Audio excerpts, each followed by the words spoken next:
Good evening. It's Sunday night, probably about 9 p.m. for me.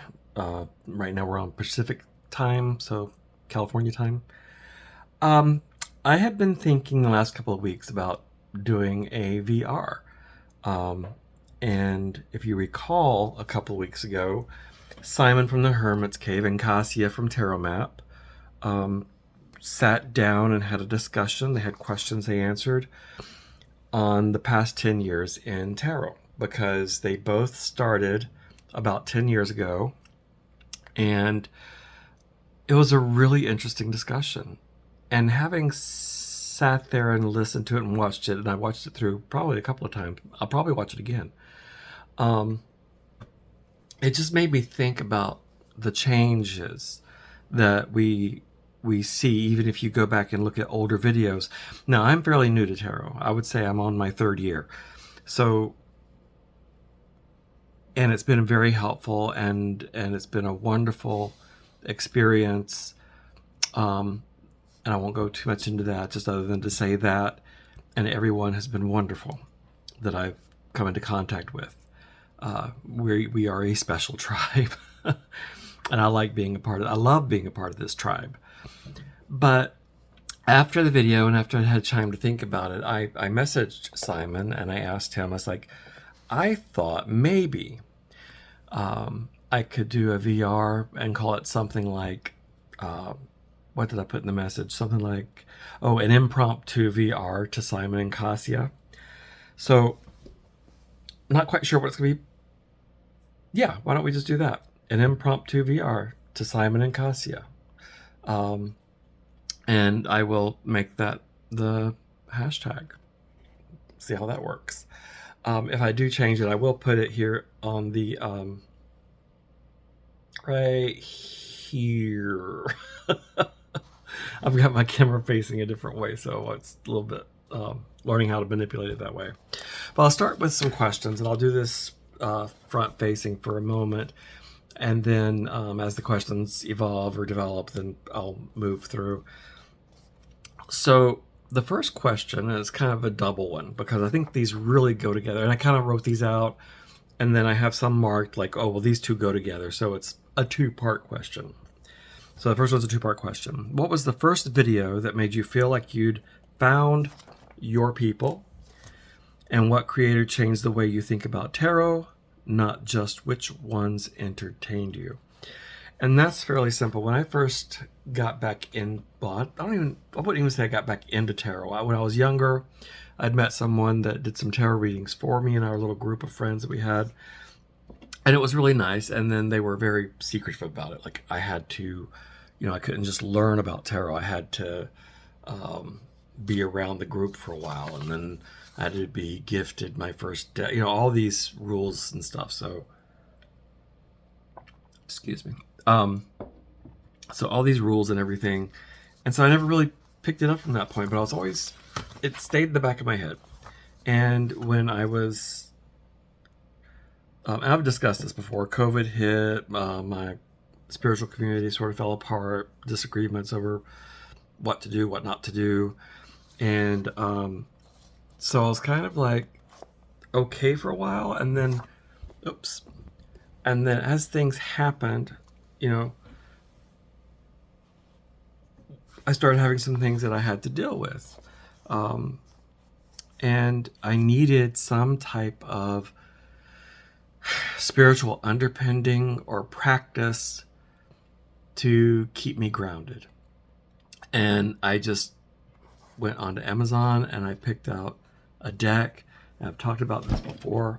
My goodness, I keep bumping the My first deck, and I bought it myself, was Ethereal Visions. And when I first got it, I started trying to read with it, the book, so forth, so on. And I'd already used YouTube for other things, like how to I don't know, if I was building something in the garage because a little wood shop. I've tried my hand at sewing. I've looked it up for knitting and crochet patterns. So, I've done all sorts of how-to videos on YouTube before. So I decided I would take a moment and how to read tarot, something like that. And I came across Biddy Tarot. And her personality and her energy and positivity and just the feeling I got, that was very helpful. And I really enjoyed that. So I started watching that, get little things. And I found there was a whole world of other videos, and I can't think of who I watched and which ones I watched first and that sort of thing.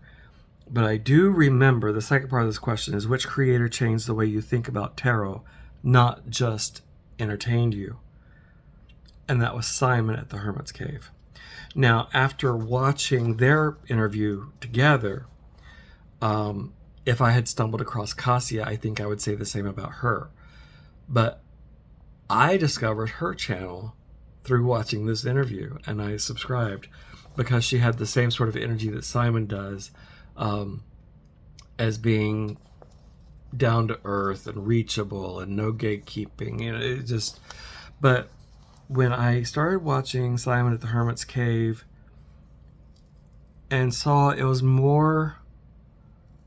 about our respect for tarot and the art and the cards and the energies and the, all that. But almost as important as that, I would say, if not more so, was the community that has emerged around the channel he developed for me. And I'm using that one as my example because that's the one I found. And that's the one I've invested in. Not monetarily, but, socially, emotionally. And so see, there I go again. Okay, I figured it out. I had a screw loose in more of the ways than one, probably. But so he was the one I was vested in socially because he's the one that I found. And then through that, I started watching other videos, and I found a lot of wonderful YouTubers with some of them, and you all know this, you know who you are. A lot of YouTubers just do walkthroughs. Some TarotTubers do daily readings or weekly readings or readings for signs, and that's really good. There's a few of those I watch, but not on a regular basis. But mine's more about the discussion, the conversation, the growing as a person. Not that the others don't do that, but I mean, like, socially. So having that connection to community. And so that really filled a hole in my life, and I will be forever grateful. So what I would ask is that if you have a different creator that did that for you, to put them in the comment. Because, like I said, I just discovered Kasia through watching the interview. And I think it would be wonderful if someone was still looking for their community to have suggestions to go look at. Because we're all not going to fit in the same room. We're all not going to wear the same shoe or have the same tastes. So any kind of information like that is always wonderful to have. And then those of us who are settled into our sort of TarotTube routine might find something else that we enjoy as well. Variety, why not? So the next question is, has TarotTube made me a better reader? And I would have to say yes. Not because of the how-to videos, but because of the discussions when someone does a thoughtful walkthrough and not just flipping the cards.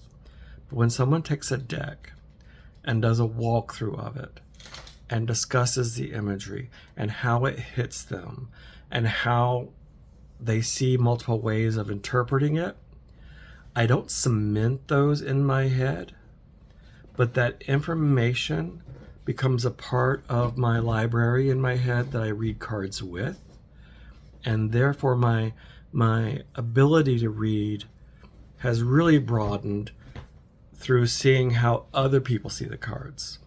Not on set meetings, not this card absolutely means this, but looking at a new type of artwork and saying a new representation of, say, the Five of Pentacles, whatever, that's just a random card. but how that artist represents that card and how that reviewer explains how that imagery hits them has really helped me. And I enjoy doing that with walkthroughs now, because I'm hoping that how I see a card may impart something or add to someone's tarot vocabulary, so to speak. 3. Has there been a shift from studying tarot to consuming tarot?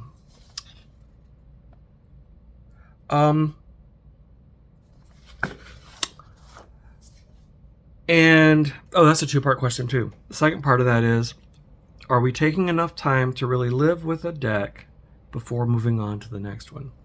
So a couple of things to say about this one. I would say my shift was the other way. When I first got into tarot and I started seeing all the decks and the beautiful artwork and all the richness and meaning in these cards, and I think I'm going to refer to Simon a lot because I listen to him a lot. Like every Saturday morning I'm there. It's like my Saturday morning cartoons. But he said it best one time. He goes, if you're new to tarot, you go through this phase where you feel like you're playing catch up. Like everybody else has these decks. Now you've got to start, like, you are so behind. You only have one deck. And that's not the point. The point is that we do that to ourselves, don't we? There's some people who, and I have a friend who's fairly newer than me to tarot, and she'll say all the time that I'm so new to tarot and I only have the one deck. And I just tell her that there are some people that have been reading for decades with just the RWS. And they are wonderful, and their meanings are rich and have grown over the years.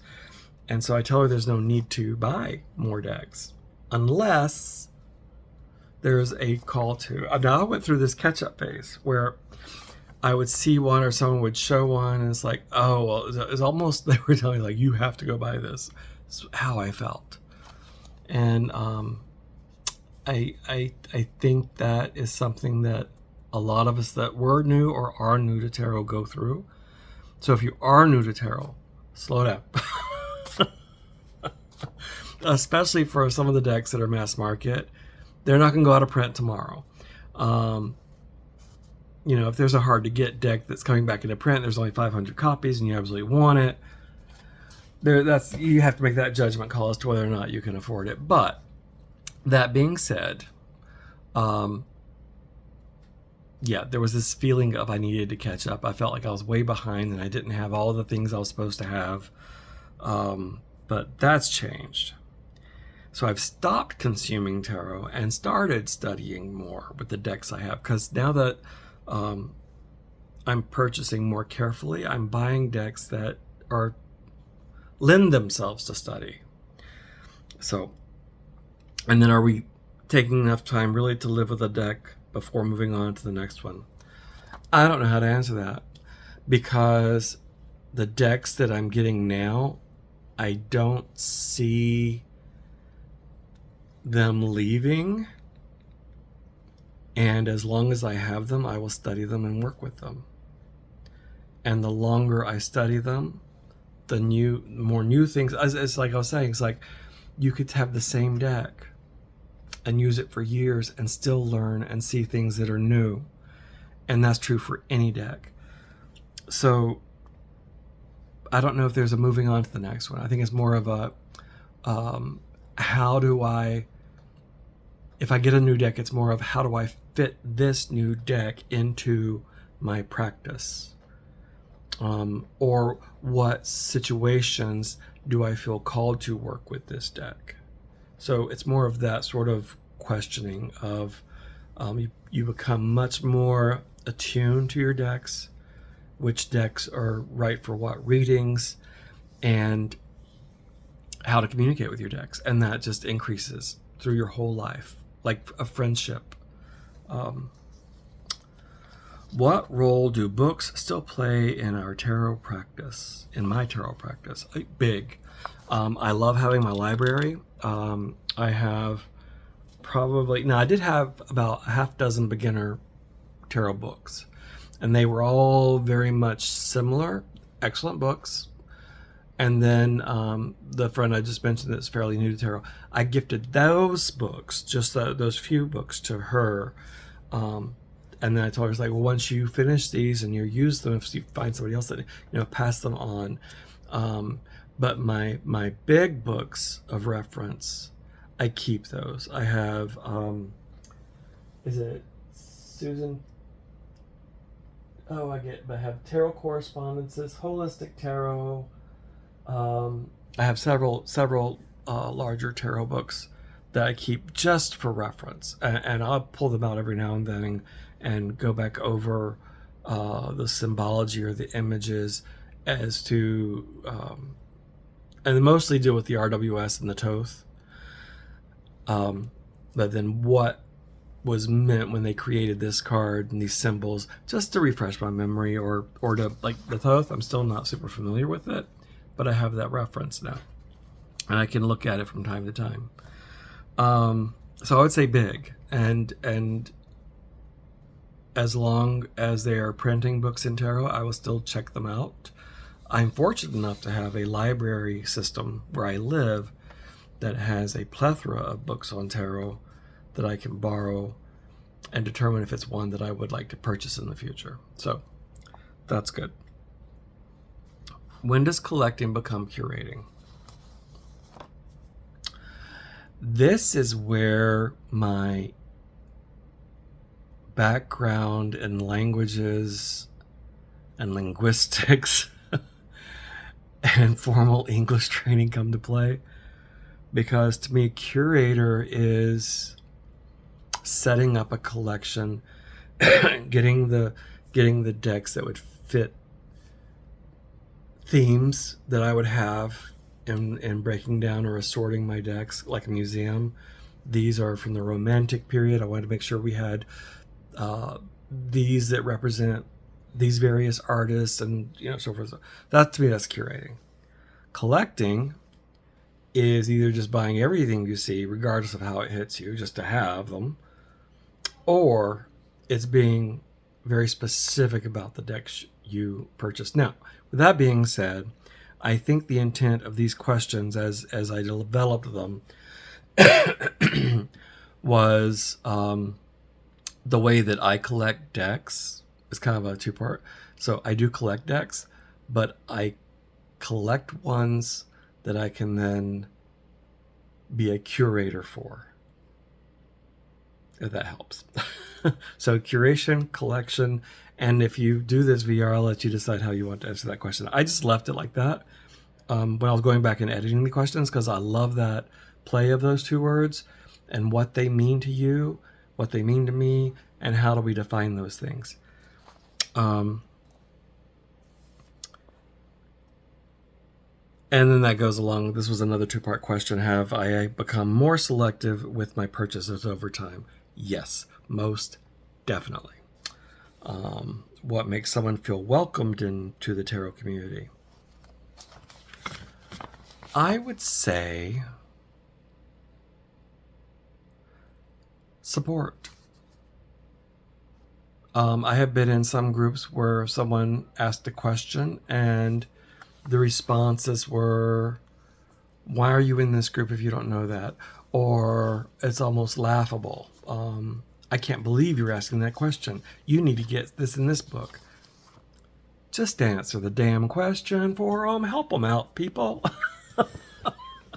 Now, I have not seen that in the groups I'm a member of online now, but previously, yeah, there's some pretty harsh critics out there as far as when you get into social media. We all know that, right? There are groups out there that have members that are not the kindest in their responses, belittle, and then there's the gatekeeping.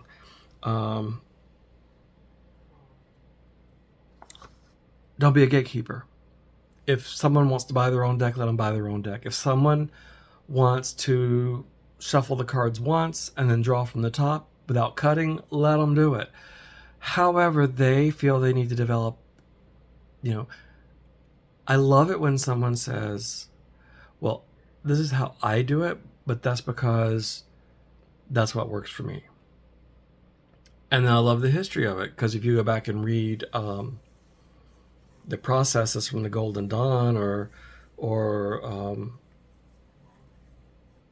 oh, I can't think of the other one. There was another book that was written. Anyway, but some of the older materials are like, oh, you have to use your left hand, cut it into 3 stacks. That was the proper way to do it, right? And so it's interesting to me to know that information, but it's not required. So offering that information is historical and fascinating as to where it began and where we are now. I think is wonderful. But answer their questions. Just answer their questions. Make them feel welcome. Don't make someone feel small because they don't know. Has it become easier or harder for small creators to be discovered? This is, of course, is talking about YouTube creators. And I would say more difficult, simply for the fact, I think Simon and Kasia touched on this in their discussion, simply for the fact that when they started 10 years ago, there weren't that many. And when I started I think this is my 3rd year. I'd have to go back and look. It might be 2nd on YouTube, but 3rd with tarot. But looking back on it from their discussion, there weren't that many creators out there. It was a small world. And then as that became a place for us to gather and talk to each other, then more of us said, I have something to say. I want to be a part of that conversation. That's what happened with me. And I felt encouraged from the people in the Hermit's cave. Other YouTubers or TarotTubers have done the same thing. They're like, it doesn't matter if you don't have 1,000 followers or however many. Share what you have to say. And it's, my hope is that my conversation is beneficial to someone. And if it is, then that's a good thing. I'm having a conversation with someone I'm helping. I mean, what's more rewarding than that? And then for those who are, who know me already, then it's just a continuation of a conversation that we have going on Facebook, in chat, in Messenger, and through watching each other's videos. So it's just another way of talking to friends, and that's a wonderful thing. So is it harder now for me as a fairly new YouTuber, TarotTuber, to be discovered by people looking through the algorithms, through the searches, through all that? Yes. Am I going to get 3,000-4,000 subscribers overnight?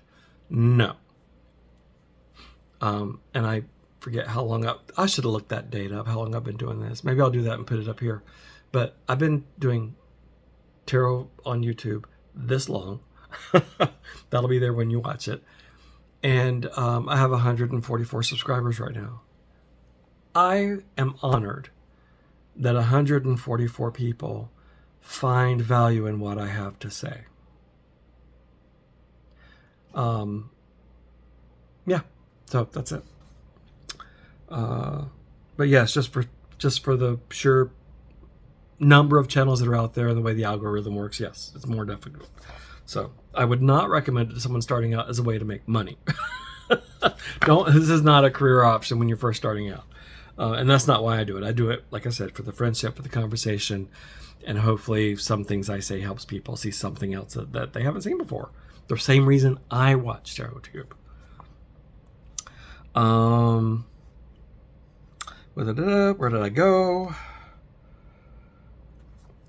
Are collaborations becoming less common? I don't think so. I think there are people out there that naturally collaborate or want to collaborate, and they find each other. I've done some collaborations with Marilyn's Tarot Take with Marilyn, and that was a lot of fun. We've done a few of them. We've got another one coming up soon that just extends the conversation.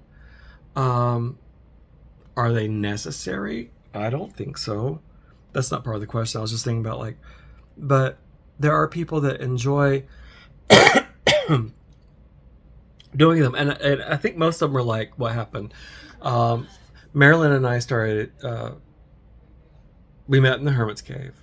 Then we started talking on Facebook, and then we both started doing videos. And then through our conversations, she was like, "Oh, I want to do a live. I want to do," and then she had started doing one with Kathy at Nothing So Strange. And then she asked me one time, I was like, sure. So it's just more of a people who become friends and find that they communicate well together and work well together. If they're both already on TarotTube, then it's just a natural fit, and I think it just falls into place. I don't think it's something that some creators do run after it, and that's fine because it just boosts their numbers, and they're doing the whole it's their job, and good power, more power to them. That's great. But I think for most of us, it's people that we have become friends with, and eventually we just end up on screen together. How important are comments and conversations compared to views and subscriber counts? Now that's an interesting question, because I do like seeing my subscriber counts and how many people watch a certain video. I don't look at it daily or track it or worry about it. I just like to look and know. But if I see I do a video and it only gets like 3 views, then I'm like, oh, well, that wasn't very interesting, so maybe I need to talk about something else. It would be like taking a friend to lunch and boring them to death over something mundane. It's like, oh, they're probably not going to go to lunch with you again because they don't want to hear that again. So it's just that. It's if it's a low viewer count, then it just tells me, they're not interested in it. Why am I going to bug them with it? Because I don't want, why would I do that? It's not making videos to get increased numbers. It's just making videos that people that I consider friends in my community want to connect with, if that makes sense. And then comments. Comments are great. I love it when I've had a few videos that has gotten, I don't ever get a lot of comments, but I've had a few videos that got 4 or 5 comments, and it's kind of like an added conversation to the one I started in the video. And I love that. I look at the comments section, and I wish comments would increase, because I look at that as almost like a messenger or a short email. It's just another way for us to have a continued conversation. And when someone leaves a comment, it just furthers that conversation. And I enjoy that. I love being in touch with people. I think through a lot of my life I had such a deficit. Well, I had a deficit with real connections with people. And I'm talking about social media and being online. But I think that the social media I use and the people I connect with through it are the people I need to have those connections with. It's not just, oh, look at me over here, I'm making this silly video. I think they're real relationships. Do I create videos I think people want to, or videos I wish had existed when I was learning? And I would say both. Just like I said, I don't want to be boring. I don't want a friend of mine to watch my video just because they're my friend, and it just not be interesting, or it be boring, or it put them to sleep. On the other hand, I do feel that being so new to tarot and having learned my way through it, that I do add an element for people who are learning that maybe I didn't find in the beginning. And it's more that sense of getting my feet under myself for reading tarot and looking at the images and looking at the artwork. Have I found my voice as a creator, or do I think it's always evolving? I think I have found my voice, and I do think it's evolving. So both, yes and yes. Very simple answer there. What kind of tarot tube would I like new creators to inherit? Thoughtful, conversational, not flashy, not a home shopping network, not buy, sell, but more of those, more spaces where people can have real community and real connections and communicate with each other and feel that connection and feel heard, feel seen, feel known. There's a lot more I could say about that, but that's what I would like it to be. Maybe less channels where it's general readings and things, and those are fine. But yeah, just more community based. I think Kasia and Simon have found a good formula for that. There's some other channels out there too, but because this is an impromptu VR to them, then I keep referencing them.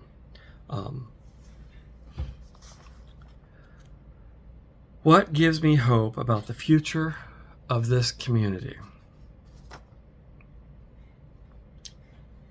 I think that this community,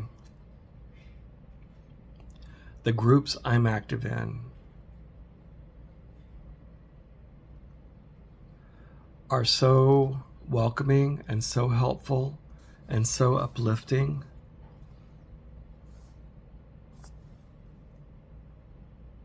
Hope for the future. I just hope it continues. I hope that as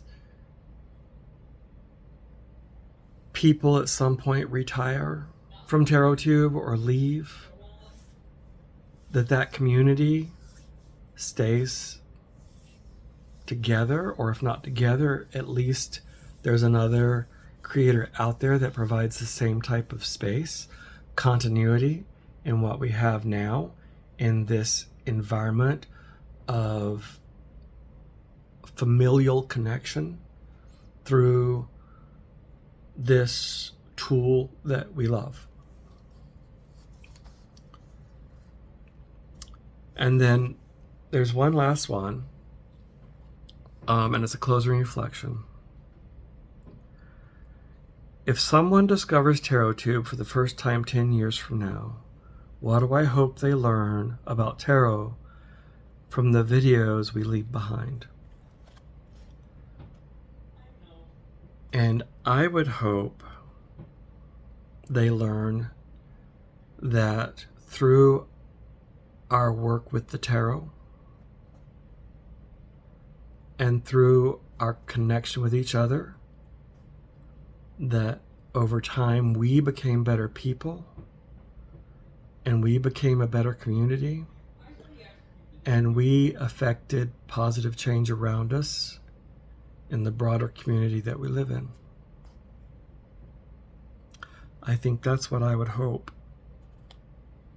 10 years from now. If a tarot tuber or someone discovers TarotTube for the first time, that we made each other and our groups better. That's it. Those are the questions. They will be here below, below my name here, below my face, not my name, but they'll be below here. So I'll put the questions up. They'll also be in the comments, and I will put links to Tarot Map and the Hermit's Cave in comments as well. I hope you enjoy this conversation, and I'm looking forward to any responses that may come out of it. And I thank you for your time, thank you for listening, and thank you for being the community you are, that has just really helped me. So thank you. Bye.